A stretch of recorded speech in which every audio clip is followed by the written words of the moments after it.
Hello everyone, this is part 2 of What If Naruto was exiled after he brought Sasuke back, and I hope you guys enjoy this video and to like, to subscribe, to share, and check out the playlist, to see more comment down below. Now let's start the intro. They call me a god. They call me a god. They call me a god. Join my membership, the perks are great. It's in the description. Be sure to like and subscribe, it gives me more motivation. Enjoy. Last time in Konoha Exiles. Sakura's eyes widened as Hinata turned her eyes upon her. Hinata's skin looked bone white. She braced herself, unsure of what to make of the once quiet and stuttering girl. Move, child, or you shall share his fate. Sakura saw the gentle fist stance of the Juken, and Sakura was unarmed and between what she could think of as heaven and hell.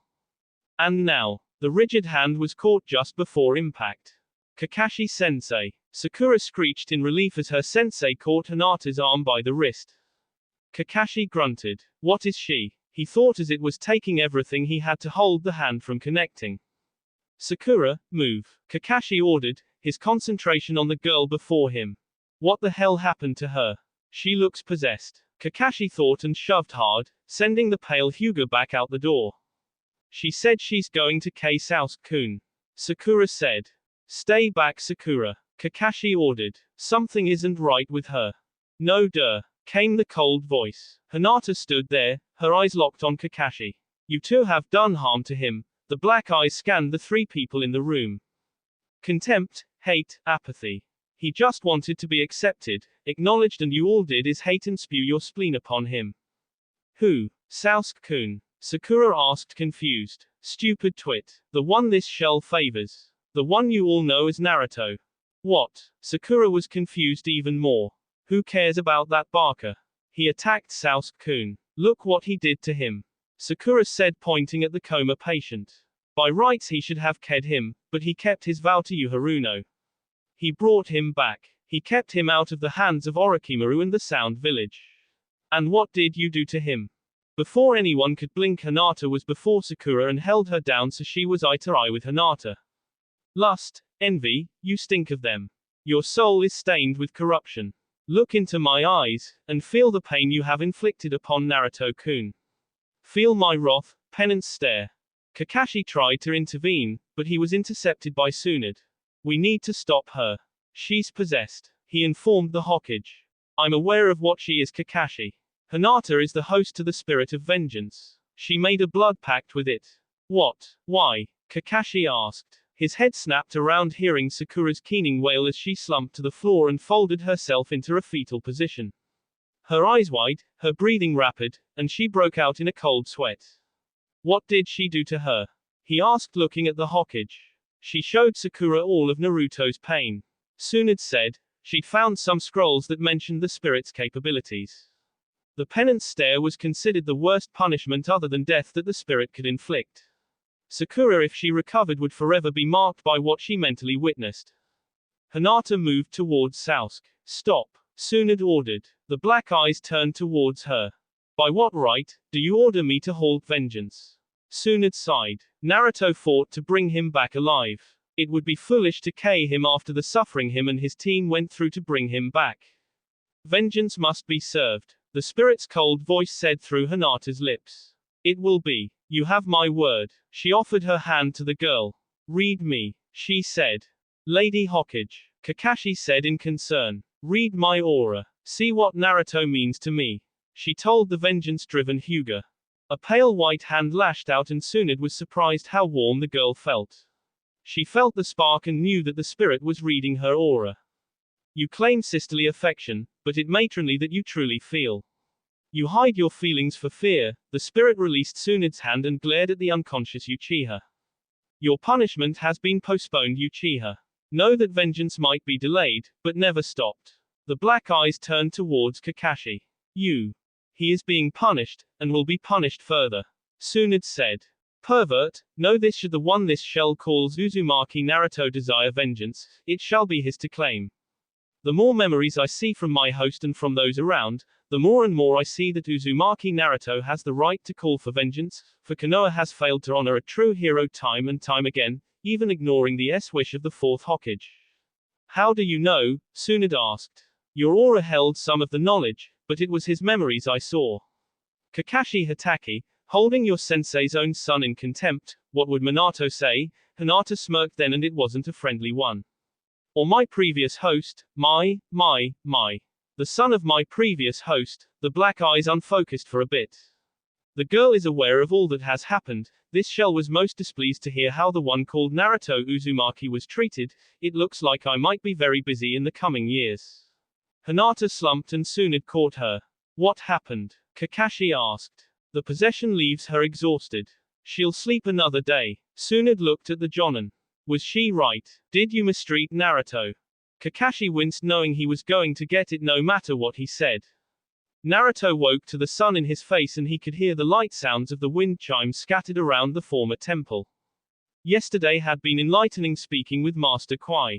The Shaolin priest had listened to Naruto's story from as far back as he could remember, only asking questions to clarify certain things. They talked a bit about the Kyuubi, and then Micah told Naruto about his own training and his ability with the wind came from his demon heritage. Where you are a vessel, I actually had a demon in the family. She was one of the wind dragons, her name Sanya. Naruto felt the Kyuubi in the back of his mind, he could feel the Nine-Tails' surprise at hearing that name, and decided to ask him about it later. So because I am descended from a demon, I can control the wind. Micah finished. Do you hate me for not telling you? No. Naruto yelled. Stupid team. I have the Kyuubi, you think it matters to me who you are descended from? Both boys exchanged a look and chuckled. As enlightening as this is, Master Kwai had said, clearing his tea. There is much we need to discuss, as well as plan your training schedule. Naruto remembered the hours they spoke about his past training and the looks Master Kwai and Mikahamaru had. They are not fit to be called Sensei Naruto-san. Master Kwai said to him before letting him go to bed. Know that in the coming weeks and months, I will teach you properly, and when your training with me is complete, I will offer you an option to learn from someone with more experience than me. Kwai said in that even tone he'd used. Naruto and Micah were shuffled off to bed with promise of training to begin in the morning. Now he was awake and getting dressed.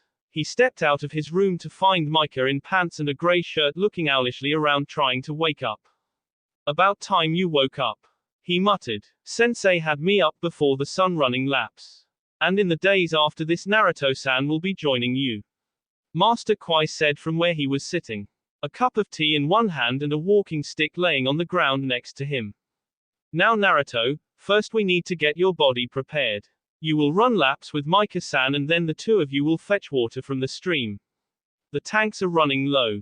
Naruto looked out to the yard to see the large water towers. Nani? There are 6 of them, the two of you will carry water from the stream at the base of the mountain. Micah will show you the direct path. Micah cursed under his breath. Let's go Naruto. We have laps to run first, then water to get. The silver-haired teen set off at a steady jog. When they were on their laps, Naruto looked at his friend. Micah. Naruto said, getting a grunt from his friend. I thought you said he'd train me. He is Naruto. Your body needs to be strengthened. Once he's sure of that he will begin teaching you his taijutsu styles. Trust me bro, this is going to be a long haul, and in the end it will be good for you. Naruto grumbled about running. He wasn't serious about hauling water up the mountain was he? Naruto asked on their 4th lap around the mountain. He was panting and had a STCH in his side.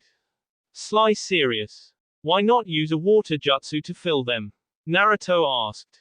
Because carrying buckets of water up the path is another form of exercise. You need to know Naruto, you were badly trained. Basic exercises that would help you, obviously you weren't told of. But none of the other students in my class knew it either. I never saw any of them doing this. Naruto said as he continued to run. He could feel the Kyuubi's chakra healing his muscles as he ran. I don't understand it either. I know the other villages I've been to since leaving Konoha, their ninja undergo extreme training, but they seem weaker in genjutsus and ninjutsus. A lot of other nations seem to focus more on the weapons and taijutsus, while Konoha is known for its Kekkei Genkai fetish. Look at it this way, if you ever get trapped, or can't use chakra, you'll be physically stronger. Naruto thought of another genin, one that couldn't use chakra, one that should be back on his feet if He stopped that thought. It led to depression thinking of Tsunade. She exiled me. She signed the order herself. He thought of her flowing script and sigil at the bottom of the docent. They did 10 laps around the mountain, and overhead the noon sun beat down upon the sweating pair. As they stumbled into the temple courtyard, they found Master Kwai sitting in the shade of a sakura tree sipping his tea. Water, he said, and both boys glared at him. When are you going to start training? Naruto asked. Kwai sipped his tea. Hey. Naruto saw the monk raise an eyebrow at him but continue to sip his tea. That's it. Naruto lunged, only to find himself changing direction in mid-air and Kwai just look at him with a raised eyebrow.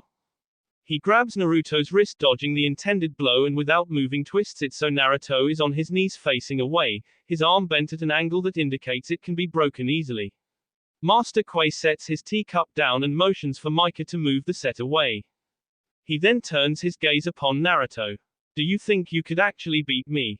The old man sounded amused. Yes, Naruto yelled, trying to wrest his arm away, but Kwai shook his head and added more pressure. I could snap your arm like a twig and KO you where you are. Now, do you actually think you could beat me? No. Naruto gritted through the pain. What the hell is this old guy? Last night he was all smiles and looked like a breeze could blow him down, but this is insane. Naruto thought. You are aware I could KO you for attacking me?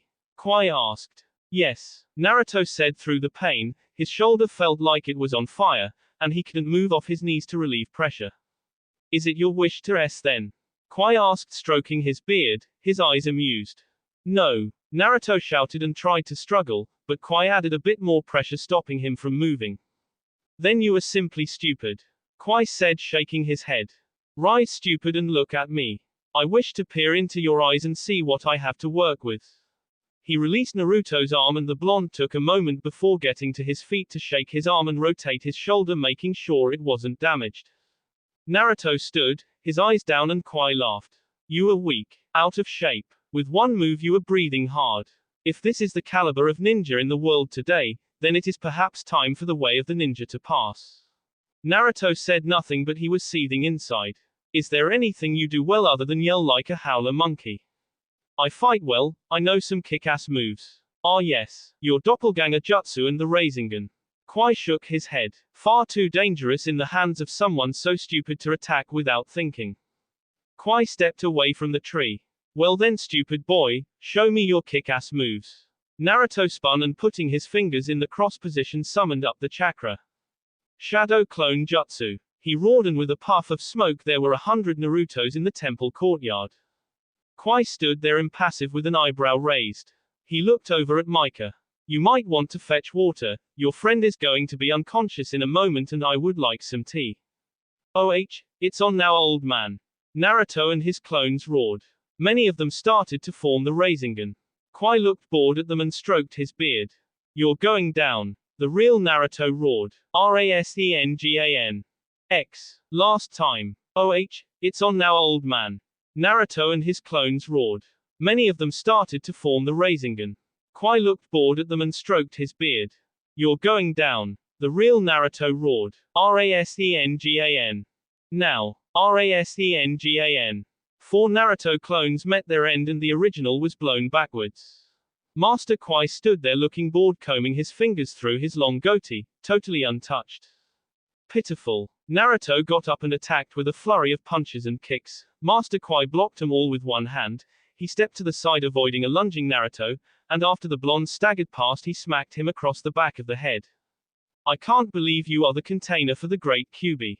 Kwai continued. You're sloppy and weak. You have no control and your emotions rule your every action. I'll show you, you bastard. Naruto roared and summoned up 6 new Kage Bunshins. The first 4 went on the attack, trying to strike Kwai from 3 different angles, while Naruto used the last 2 clones to make his Rasengan. He then lunged and Kwai looked at him, then shook his head before tilting to the side and striking Naruto in the stomach with an elbow. When Naruto looked up again after catching his breath from the hard blow, he saw Kwai standing beneath the tree once more, watching sakura blossoms falling. Pulling a kunai, he kicked up to his feet and charged. He swiped only to see it pass through Kwai, who had turned and smirked at him. An after image, but how? Naruto thought as he spun. Oh, you want to play with kunai? Very well. Attack me with intent to K me. Let's see how good you are. Try and land a blow. Naruto didn't need another invitation and lunged with the kunai. Kwai moves aside with minimal twists of his torso or head. Naruto's moves are filled with anger, effort and frustration, while Kwai moves with minimal effort. Come now boy, can't you hit an old man? Kwai taunts and Naruto doubles his efforts. Your ability is rather poor. Kwai says as he strikes Naruto in the chest with an open palm strike that sends him flying back against the temple wall. Naruto clutches his chest and coughs up a wad of blood. He spits it into the dirt and glares at the old man, who laughs and strokes his beard. Kukukukuku. I've fought corpses who posed more of a challenge than you. Now get up and fight me, you damn demon spawn. Naruto obliges and attacks with the fury of a wild animal. Ont. Oh it. Naruto shakes his head trying to rid the voice he's hearing in the back of his head as he continues to swing wildly with the kunai and adding kicks and punches with his free hand. Kwai ducks and hops about dodging each attack, and then leaps straight in the air. He lands on the edge of the kunai and Naruto's eyes widen in shock, and at the kunai in his hand unable to believe what he is seeing. Kwai smiles and looks down at Naruto.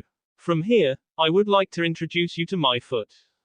Kwai backflips off the kunai and kicks Naruto in the face during mid-flip, sending him crashing into the nearby tree. Naruto rises slower than before and looks on as Kwai holds the dropped kunai in his hand, twirling it with a ease that showed years of mastery. He stops it and throws it into the dirt at Naruto's feet, burying the blade to the handle. Do you yield, or would you like to try again? Kwai asks. Drop the attitude, sensei. Naruto turns to see Mika carrying a pair of buckets on a pole over his shoulder. Mind your place and fetch water. This is between me and the boy. Kwai said. Mika shook his head and made eye contact with Naruto. The pair shared a long stare and Naruto understood. He slowed his breathing, slow steady breaths. He closed his eyes and tried to calm himself. About damn time you calm down, Kit. QB. No, I'm the Viper, I'm here to vipe your windows. Yes, QB. Did the monk hit you in the head while I wasn't watching? No, no more than anyone else. What's up with him? Last night. This is a test, Kit. He's seeing what makes you tick. QB said. But why does he need to say those things? Why not just say? Would you go all out if you weren't mad? QB asked. I didn't think so. Now Kit, we need to work on this. Keep calm, and use these moves. Naruto blinked as the QB filled his mind with images. How the hell? Later Kit. I promise. Now let's show this bead-wearing fossil what the vessel of the QB no Kitsune is capable of. Naruto straightened and took the stance that had Kwai raise a wizened eyebrow. Naruto was standing with his left leg forward, his torso turned a bit.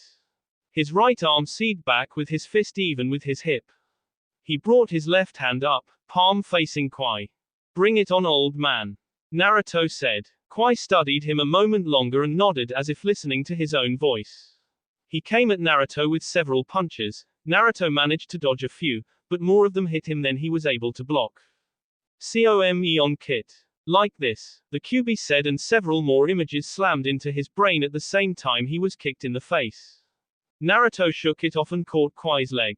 My turn, he said, spinning and tossing the old monk aside. Kwai landed on his feet and with a flurry of palm strikes sent Naruto crashing into the temple wall once more. I'm nearly a millennia old, and you haven't even caused me to sweat. He says and kicks the kunai off the ground and with a flick of his hand slaps it and it shatters. You're not going to make me mad again. Naruto tells him. Kwai raises an eyebrow. Okay Kit, now try this. QB suggests and Naruto is in motion without realizing it and Kwai stepped back. He dodged the first 6 attacks, but the spinning back fist he avoided left him open for the leaping roundhouse kick. Kwai went flying and just managed to flip and land with his feet on the wall, then with a flip he landed on his feet.